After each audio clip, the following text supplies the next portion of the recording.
ಒಂದ್ ಕಡೆಗೆ ಅಯೋಧ್ಯೆಯಲ್ಲಿ ಸಂಭ್ರಮ ಮನೆ ಮಾಡಿದ್ರೆ ಅಯೋಧ್ಯೆಗೆ ಕೊಟ್ಟಂತಹ ರಾಮಲಲ್ಲಾನ ಮೂರ್ತಿ ಏನಿದೆ ಆ ರಾಮಲಲ್ಲಾನ ಮೂರ್ತಿ ಸಿಕ್ಕಂತಹ ಸ್ಥಳ ಅದು ಪುಣ್ಯ ಸ್ಥಳವಾಗಿ ಮಾರ್ಪಾಡಾಗಿದೆ. ಮೈಸೂರಿನ ಹಾರೋಹಳ್ಳಿ ಗುಜ್ಜೇಗೌಡನಪುರ ಬಳಿಯ ಜಮೀನು. ಇಲ್ಲಿ ಸಿಕ್ಕಂತಹ ಕೃಷ್ಣಶಿಲೆಯಿಂದ ರಾಮಲಲ್ಲಾನ ಮೂರ್ತಿಯನ್ನ ಅರುಣ್ ಯೋಗಿರಾಜ್ ಅವರು ಮಾಡಿದ್ದು. ಈ ಕೃಷ್ಣಶಿಲೆ ಸಿಕ್ಕಂತಹ ಸ್ಥಳದಲ್ಲಿ ಅರ್ಚಕ ಪ್ರಹ್ಲಾದ್ ರಾವ್ ಶಾಂತಿ ಪೂಜೆಯನ್ನ ಮಾಡಿದ್ದಾರೆ. ಶಿಲೆ ತೆಗೆದುಕೊಂಡು ಹೋದಂತಹ ಸಂದರ್ಭದಲ್ಲಿ ಪೂಜೆಗೆ ಅವಕಾಶ ಸಿಕ್ಕಿರಲಿಲ್ಲ, ಕಲ್ಪಿಸಿರಲಿಲ್ಲ. ಶಿಲೆ ತೆಗೆಯುವಾಗ ಸಿಕ್ಕಂತಹ ಚೂರುಗಳನ್ನ ತಂದು ದೇಗುಲದಲ್ಲಿಟ್ಟಿದ್ದೇವೆ. ಜನವರಿ 22ನೇ ತಾರೀಕು ವಿಶೇಷ ಪೂಜೆಯನ್ನ ಸಲ್ಲಿಕೆ ಮಾಡ್ತೀವಿ, 2 ಲಕ್ಷ ದೀಪಗಳನ್ನ ಹಚ್ತೀವಿ ಅಂತ ಹೇಳಿ ನ್ಯೂಸ್ ಫಸ್ಟ್ಗೆ ಅರ್ಚಕ ಪ್ರಹ್ಲಾದ್ ರಾವ್ ಹೇಳಿಕೆಯನ್ನ ಕೊಟ್ಟಿದ್ದಾರೆ. ಇನ್ನು ಅರ್ಚಕ ಪ್ರಹ್ಲಾದ್ ರಾವ್ ಅವರನ್ನ ನಮ್ಮ ಪ್ರತಿನಿಧಿ ರವಿ ಪಾಂಡವಪುರ ಮಾತನಾಡಿಸಿದ್ದಾರೆ. ನೋಡೋಣ ಬನ್ನಿ. ರಾಮಲಲ್ಲಾ ಶಿಲೆ ಸಿಕ್ಕಂತಹ ಮೈಸೂರು ತಾಲೂಕಿನ ಹಾರೋಹಳ್ಳಿ ಹಾಗೂ ಗುಜ್ಜೇಗೌಡನಪುರದ ಸಮೀಪದ ಜಮೀನು ಸದ್ಯ ಪುಣ್ಯಕ್ಷೇತ್ರವಾಗಿ ಈಗ ಮಾರ್ಪಾಡಾಗ್ತಿದೆ.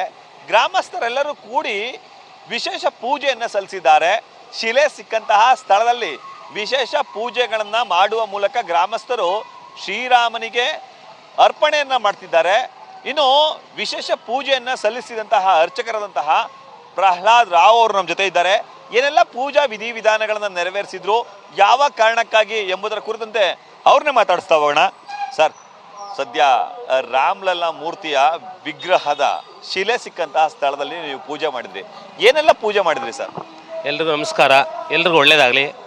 ದಿವಸ ನಿನ್ನೆ ವಿಶೇಷ ಏನಪ್ಪ ಅಂದರೆ ಊರಿನ ಜನಗಳೆಲ್ಲ ಸೇರಿ ಅವರ ಮನೆಯಲ್ಲಿ ಪ್ರತಿಯೊಬ್ಬರ ಮನೇಲಿ ಹಬ್ಬ ಮಾಡುವಂತಹ ಪರಿಸ್ಥಿತಿ ಇವತ್ತು ಬಂದಿದೆ. ಪ್ರತಿನಿತ್ಯವೂ ಸಹ ಈಗ ಹಬ್ಬ ಆಗ್ತಾ ಇರೋಗೆ ಅವರು ತುಂಬ ಖುಷಿಯಾಗಿಬಿಟ್ಟಿದ್ದಾರೆ. ಕಾರಣ ಏನಪ್ಪ ಅಂದರೆ ದೇಶವೇ ನೋಡಿದಂತಹ ಅಯೋಧ್ಯ ರಾಮ ಮಂದಿರದಲ್ಲಿ ರಾಮ ಪ್ರತಿಷ್ಠಾಪನೆ ಆಗಿದೆ.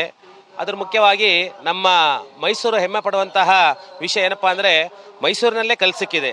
ಅದರಲ್ಲೂ ನಮ್ಮ ಮೈಸೂರಿಗೆ ಕಲ್ಲು ಸಿಕ್ಕಿ ಮೈಸೂರಿನವರೇ ಸಹ ಆ ಶಿಲ್ಪಿಯನ್ನು ಕೆತ್ತಿ ಅದೇ ವಿಗ್ರಹ ಇವತ್ತು ಶ್ರೀರಾಮ ಪ್ರಭುವಿನ ವಿಗ್ರಹ ಪ್ರತಿಷ್ಠಾಪನೆ ಆಗ್ತಾ ಇದೆ.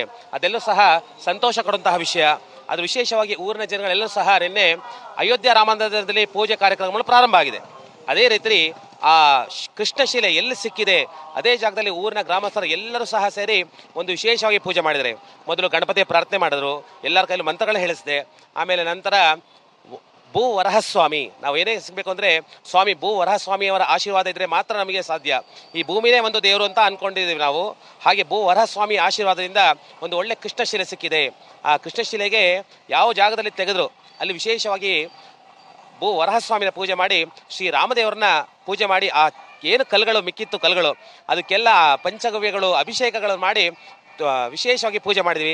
ರಾಮ ಅರ್ಚನೆ ಮಾಡಿ ಎಲ್ಲರ ಕೈಲೂ ರಾಮ ಜಪ ಮಾಡಿ ರಾಮ ಭಜನೆನ ಅಲ್ಲಿ ವಿಶೇಷವಾಗಿ ಮಾಡಿಸಿದ್ವಿ. ಗ್ರಾಮಸ್ಥರೆಲ್ಲ ಏನಂತಾರೆ ಗುರುಗಳೇ? ತುಂಬ ಖುಷಿಯಾಗಿದೆ. ಅವ್ರ ಮನೇಲಿ ನಿನ್ನೆಯಿಂದನೇ ಹಬ್ಬಗಳು ಶುರು ಆಗೋಗಿದೆ. ಗ್ರಾಮಸ್ಥರು ನಾನು ಸಂಜೆ ಪೂಜೆ ಹೇಳಿ ಅವ್ರು ಬೆಳಗ್ಗೆಂದರೆ ಅವ್ರವ್ರು ಅಲ್ಲೇ ಹೋಗಿ ಪೂಜೆ ಮಾಡ್ಕೊಂಡ್ಬಂದು ಎಲ್ಲರ ಮನೇಲೂ ಹಬ್ಬದ ವಾತಾವರಣ ಇದೆ. ಜನವರಿ 22 ಏನಾದ್ರು ಪೂಜಾ ಕೈಂಕರ್ಯಗಳೇನಾದ್ರು ನಡೀತಾವ? ಇಲ್ಲ, ಅದ್ರ ಪರವಾಗಿ ಅಲ್ಲಿ ಏನು ಚೆಕ್ಕೆ ಬಿದ್ದಿತ್ತು ಅಲ್ಲಿಂದ ಒಂದು ಪಂಚಗವ್ಯ ಪೂಜೆ ಮಾಡಿ ಅದನ್ನ ಇಲ್ಲಿಗೆ ತೊಗೊಂಬಂದಿದ್ದೀನಿ. ಈಗ ದೇವ್ರ ಮುಂದೆ ಇಟ್ಟಿದ್ದೀನಿ, ನಾನು ವಿಗ್ರಹದಲ್ಲಿ ಒಂದು ತಟ್ಟೆಲಿಟ್ಟು ಪೂಜೆ ಮಾಡಿ ಇಟ್ಟಿದ್ದೀರಿ. ನಂತರ ಅದಕ್ಕೆ ಅವತ್ತು ವಿಶೇಷ ಮೈಸೂರಲ್ಲಿ ಈ ಒಂದು ಸಂಭ್ರಮ ನಾವು ಇಡೀ ಪ್ರಪಂಚನೇ ಆಚರಣೆ ಮಾಡ್ತೀವಿ. ಈ ಸಂಭ್ರಮಕ್ಕೋಸ್ಕರ ಮೈಸೂರಿನಲ್ಲಿ 2 ಲಕ್ಷ ದೀಪಗಳು ಹಚ್ಚುವಂಥ ಒಂದು ಕಾರ್ಯಕ್ರಮನ ನಿರ್ವಹಿಸ್ತಾ ಇದ್ವಿ. ಎಲ್ಲ ಮುಖಂಡರು ಸಹ ಈ ಅಶೋಕ ರಸ್ತೆ ಅಂದರೆ ಮೈಸೂರಿನ ಹೆಬ್ಬಾಗಿಲು. ಈ ಅಶೋಕ ರಸ್ತೆಯಲ್ಲಿ ಎಲ್ಲ ಸಮುದಾಯದವರು ಎಲ್ಲ ಅಂಗಡಿಯವರು ಎಲ್ಲ ಸೇರಿ 2 ಲಕ್ಷ ದೀಪ ಹಚ್ಚಿ ಸಂಭ್ರಮಿಸ್ತಾ ಇದ್ದೀವಿ. ಮಸೀದಿ ಕಡೆಯಿಂದ ನಮ್ಮ ಸಮುದಾಯದಿಂದ ಎಣ್ಣೆ ಕೊಡ್ತೀವಿ ಅಂತ ಹೇಳಿದ್ದಾರೆ. ಕೆಲವು ನಮ್ಮ ಹಿಂದೂ ಮುಖಂಡರುಗಳೆಲ್ಲ ದೀಪಗಳತೆ ಕೊಟ್ಟಿದ್ದಾರೆ, ಹಣತೆ ಹಿಂದೂಗಳತೆ ಕೊಟ್ಟಿದ್ದಾರೆ, ಬತ್ತಿಗಳು ಒಳಗಿರಂತಹ ಎಲ್ಲ ಸಮುದಾಯವರು ಸಹ ಕೊಟ್ಟಿದ್ದಾರೆ. ದೀಪಕ್ಕೆ ಎಣ್ಣೆ ಮುಸ್ಲಿಂ ಸಮುದಾಯವರು ಕೊಡ್ತಾ ಇದ್ದಾರೆ. ಹಾಗೆಯೇ ದೀಪ ಹಚ್ಚಲಿಕ್ಕೆ ಕ್ಯಾಂಡಲ್ಗಳು ನಮ್ಮ ಕ್ರಿಶ್ಚಿಯನ್ ಫಾದರ್ ಕೊಟ್ಟು ಕಳಿಸ್ತಿದ್ದಾರೆ. ಇದು ಮೈಸೂರಿನಲ್ಲಿ ಸಾಮಾನ್ಯವಾದಲ್ಲ, ಇದು ಸಾಮರಸ್ಯ. ಮೈಸೂರಲ್ಲಿ ಐತಿಹಾಸಿಕ ಕಾರ್ಯಕ್ರಮ ಇದು. ಎಲ್ಲರೂ ಸೇರಿ ಜೇನುಗೂಡಿದ್ದಂಗೆ ನಮಗೆ ಸಿಹಿ ಮಾತ್ರ ಬೇಕು. ಎಲ್ಲ ಸಮುದಾಯದವರು ಎಲ್ಲ ಪ್ರತಿಯೊಬ್ಬರು ಸಹ ಸೇರಿ ನಾವು ಒಳ್ಳೆ ಸಿಹಿಯಾದ ಜೇನಿನ ಹೇಗೆ ನಾವು ತಿಂತೀವಿ ಹಾಗೆ ಇದನ್ನು ಈ ಒಂದು ಕಾರ್ಯಕ್ರಮನ ಎಲ್ಲ ಆ ಸವಿನ ನಾವೆಲ್ಲರೂ ಅನುಭವಿಸೋಣ. ಇಷ್ಟು ಅರ್ಚಕರಾದಂತಹ ಪ್ರಹ್ಲಾದ್ ರಾವ್ ಅವರ ಮಾತುಗಳು. ಕ್ಯಾಮ್ರಾ ಪರ್ಸನ್ ವಿನಯ್ ಜೊತೆ Ravi Pandavapura, news first Mysuru. News first ನಿರ್ಭೀತಿಯಿಂದ ನಿಮ್ಮ ಪರವಾಗಿ.